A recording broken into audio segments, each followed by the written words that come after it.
সবাইকে স্বাগত জানাচ্ছি। আমি ফিরোজ তোহার। শুরুতেই সংবাদ শিরোনাম। বাংলাদেশের সর্বশেষ গুরুত্বপূর্ণ আপডেট সংবাদে আপনাকে স্বাগত। শুরুতেই সংবাদ শিরোনাম, পরে বিস্তারিত। শুরুতেই জানিয়ে দিব, ভিসি নিয়োগের দাবিতে উত্তরবঙ্গ ব্লকেট কর্মসূচি বেরোবি শিক্ষার্থীদের। রংপুর বেগম রোকেয়া বিশ্ববিদ্যালয় বেরোবি ভিসি নিয়োগের দাবিতে এবার উত্তরবঙ্গ ব্লকেট কর্মসূচি পালন করছেন শিক্ষার্থীরা। বারবার আলটিমেটাম দিয়েও ভিসি না পেয়ে কর্মসূচি পালন করছেন তারা।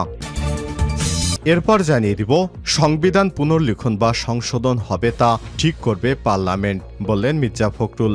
বিএনপির মহাসচিব মির্জা ফখরুল ইসলাম আলমগীর বলেছেন, অনির্দিষ্টকালের জন্য অন্তর্বর্তীকালীন সরকারকে মেনে নেবে না দেশের জনগণ। সংবিধান পুনর্লিখন বা সংশোধন হবে তা পার্লামেন্ট ঠিক করবে। এদিকে বাংলাদেশকে $900 মিলিয়ন দেবে এডিবি।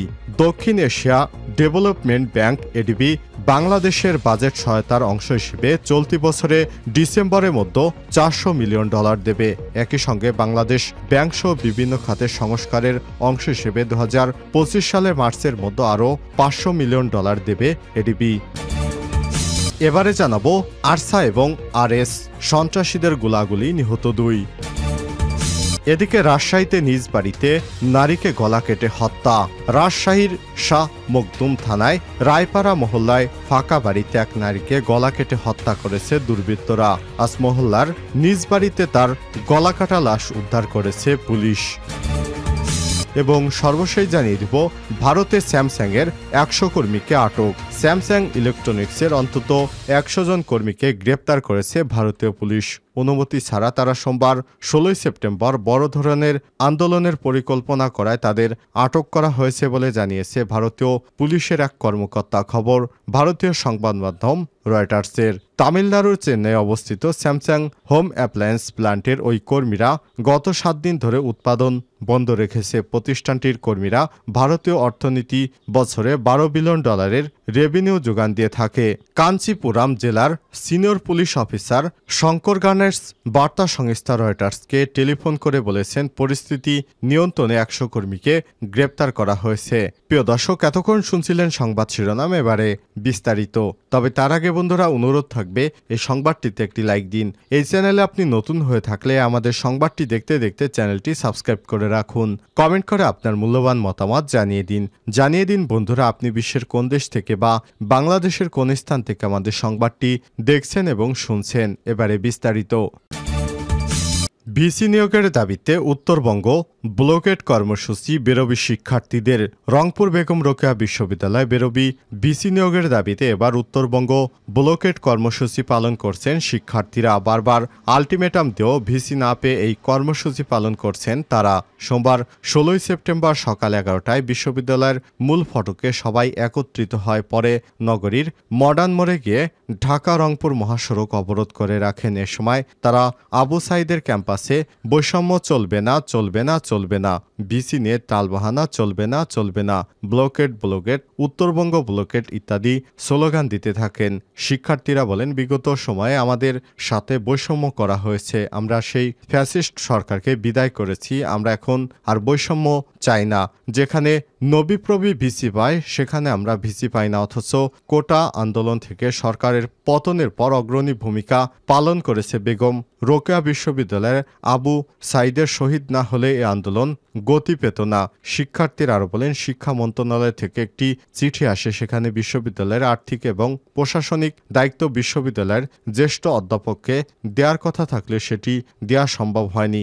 আমরা এর আগে 5 দিনের আলটিমেটাম, সর্বশেষ 48 ঘন্টার আলটিমেটাম দিই, কিন্তু তারপর আমরা ভিসি পাইনি। আমরা দ্রুত ভিসি চাই, ক্লাস পরীক্ষায় ফিরতে চাই। কেন্দ্রীয় সমন্বয়ক তারিকুল ইসলাম কর্মসূচিকে সমর্থন জানিয়ে বলেন, আমরাও কোনো বৈষম্য চাই না। বিশ্ববিদ্যালয়গুলোতে ভিসি নিয়োগ প্রক্রিয়াধীন রয়েছে, দ্রুত ভিসি নিয়োগ দেওয়া হোক। প্রসঙ্গত 1 মাসেরও বেশি সময় ধরে ভিসি না থাকায় ক্যাম্পাসে একাডেমিক এবং প্রশাসনিক কাজে স্থবিরতা নেমে এসেছে। সংবিধান পুনর্লিখন না সংশোধন হবে তা ঠিক করবে পার্লামেন্ট। মির্জা ফখরুল। বিএনপির মহাসচিব মির্জা ফখরুল ইসলাম আলমগীর বলেছেন, অনির্দিষ্টকালের জন্য অন্তর্বর্তীকালীন সরকারকে কেউ মেনে নেবে না। সংবিধান পুনর্লিখন বা সংবিধান সংশোধন হবে তা পার্লামেন্টই ঠিক করবে। সোমবার 16 সেপ্টেম্বর দুপুরে সেগুনবাগিচা ঢাকা রিপোর্টার্স ইউনিটিতে জাতীয় সমাজতান্ত্রিক দল জেএসডির এক আলোচনা সভায় সব কথা বলেন বিএনপির মহাসচিব। এ সময় প্রশাসন থেকে ফ্যাসিস্টদের সমর্থন দোসর ও মদতদাতাদের সরাতে অন্তর্বর্তীকালীন সরকারের প্রতি দাবি জানান তিনি। মির্জা ফখরুল আরও বলেন, বিগত বছরগুলোতে বিএনপির নেতাকর্মীদের বিরুদ্ধে হওয়া সব মিথ্যা মামলা প্রত্যাহার করতে হবে এবং শহীদদের ক্ষতিপূরণ দিতে হবে। এ সময় তিনি আরও বলেন, ছাত্র জনতার অভ্যুত্থানের মধ্য দিয়ে যে সুযোগ সৃষ্টি হয়েছে তা নস্যাৎ করার চক্রান্ত শুরু হয়েছে।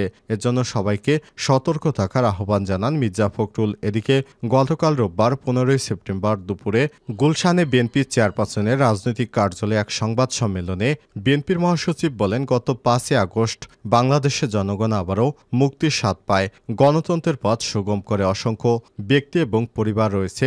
বছরের পর বছর ধরে যাদের ত্যাগের মহিমায় আমরা ফ্যাসিবাদকে বাংলাদেশ থেকে বিতাড়িত করতে সক্ষম হয়েছি। অসংখ্য ব্যক্তি এবং পরিবার রয়েছে। বছরের পর বছর ধরে যাদের ত্যাগের মহিমায় আমরা এই ফ্যাসিবাদ মুক্ত বাংলাদেশ অর্জন করতে সক্ষম হয়েছি। বিভিন্ন প্রতিবেদন অনুযায়ী জুলাই গণহত্যায় 13 আগস্ট পর্যন্ত সমগ্র বাংলাদেশে শহীদ হয়েছে 875 জন মানুষ, যার মধ্যে কমপক্ষে 422 জন বিএনপির রাজনীতির সঙ্গে জড়িত। দেশ জুড়ে শহীদ হওয়া সব শ্রেণী পেশা রাজনীতিক মানুষের এ বিশাল অংশ যে বিএনপিরই নেতাকর্মীর এটি কোনো বিচ্ছিন্ন ঘটনা নয়, বরং আমাদের সুদীর্ঘ রাজনৈতিক সংগ্রামের অনিবার্য ফল। এ সময় তিনি বলেন, পোশাক শ্রমিক কিংবা রিকশা চালক, পাবলিক কিংবা প্রাইভেট, বিশ্ববিদ্যালয়ের ছাত্র, বাম কিংবা ডান আদর্শের অনুসারী সকল মতপথের রাজনৈতিক কিংবা অরাজনৈতিক ব্যক্তি হতাহতের পরিচয় যাই হোক না কেন, প্রতিটি প্রাণের মূল্য এবং রক্তের মর্যাদা সমান। আর তাই সমান গুরুত্বের সঙ্গেই প্রণয়ন করতে হবে প্রতিটি হত্যাকাণ্ডের তালিকা এবং নিশ্চিত করতে হবে সুবিচার। শেখ হাসিনার পদত্যাগের জন্য যে জাতীয় ঐক্যমত আমরা দেখতে পেয়েছি তা কিন্তু হঠাৎ করেই গড়ে ওঠেনি। এটি মূলত অবৈধ সরকারের অত্যাচার, অনিয়ম, দুর্নীতি, দুঃশাসন, বাঞ্ছনা, অবজ্ঞা এবং শোষণ নির্যাতনের বিরুদ্ধে মানুষের পুঞ্জীভূত ক্ষোভের বহিঃপ্রকাশ। বাংলাদেশকে $900 মিলিয়ন দেবে ADB. Asian development bank ADB বাংলাদেশের বাজেট সহায়তার অংশ হিসেবে চলতি বছরের ডিসেম্বরের মধ্যে $400 মিলিয়ন দেবে। একই সঙ্গে বাংলাদেশ ব্যাংকসহ বিভিন্ন খাতের সংস্কারের অংশ হিসেবে 2025 সালে মার্চের মধ্যে আরও $500 মিলিয়ন সহায়তা দেবে এডিবি। সব মিলিয়ে 2025 সালের মধ্যে এডিবি $900 মিলিয়ন বা $900 কোটি দিচ্ছে বাংলাদেশকে। রোববার 15 সেপ্টেম্বর সচিবালয়ে অর্থ উপদেষ্টা সাবেক বাংলাদেশ ব্যাংকের গভর্নর সালেউদ্দিন আহমেদের সঙ্গে বৈঠক করে এই অর্থ সহায়তা দেওয়ার আশ্বাস দিয়েছে এডিবির প্রতিনিধি দল। বৈঠকে এডিবির senior adviser Edimon Ginting, country director Hoe Yun Jeong এবং deputy country director Jiangbo Ning উপস্থিত ছিলেন। বৈঠক শেষে সালেউদ্দিন আহমেদ বলেন, এডিবি বাংলাদেশের অন্যতম অর্থায়ন সহযোগী। বৈঠকে আমরা ক্লাইমেট অ্যান্ড ফান্ড, জলবায়ু প্রকল্প নিয়ে আলাপ করেছি। এছাড়াও ব্যবসা বাণিজ্যের বিভিন্ন ক্ষেত্রে সহযোগিতার বিষয় আলাপ করা হয়েছে। এডিবি বাংলাদেশ তার চলমান অর্থায়ন প্রকল্পগুলো অব্যাহত রাখার আশ্বাস দিয়ে উল্লেখ করেছে। অর্থ উপদেষ্টা বলেন, পাশাপাশি বিভিন্ন মাধ্যম এবং দীর্ঘমেয়াদী প্রকল্প পরিকল্পনা নিয়ে আমরা আলাপ আলোচনা করেছি। আরশা এবং আরএস সন্ত্রাসীদের গোলাগুলি, নিহত 2। কক্সবাজার উখিয়া রোহিঙ্গা ক্যাম্পে পৃথক ঘটনায় আরসা এবং আরএস সন্ত্রাসীদের গুলিতে 2 জন নিহত হয়েছে। উখিয়ার জামতলী এবং কুতুপালং লালপাহাড়ে সোমবার ভোরে এ সংঘর্ষের ঘটনা ঘটে। নিহতদের একজন উখিয়ার 15 নং জামতলী রোহিঙ্গা ক্যাম্পের 8 ব্লকের নুরুল বসার 55। তাৎক্ষণিক অপরজনের নাম ঠিকানা জানা যায়নি। উখিয়া থানার ভারপ্রাপ্ত কর্মকর্তা ওসি শামীম হোসেন বিষয়টি নিশ্চিত করেছেন। রাজশাহীতে নিজ বাড়িতে নারীকে গলা কেটে হত্যা। রাজশাহীর শাহ মখদুম থানার রায়পাড়া মহল্লায় ফাঁকা বাড়িতে এক নারীকে গলা কেটে হত্যা করেছে দুর্বৃত্তরা। সোমবার 16 সেপ্টেম্বর সকালে রায়পাড়া মহল্লার নিহতের বাড়ি থেকে লাশ উদ্ধার করেছে পুলিশ। এর আগে রোববার 15 সেপ্টেম্বর রাতে কোনো এক সময় ঘটনা ঘটে। নিহত নারীর নাম শ্রী রানী 50। তিনি রায়পাড়া মহল্লার মৃত অজয়ের স্ত্রী।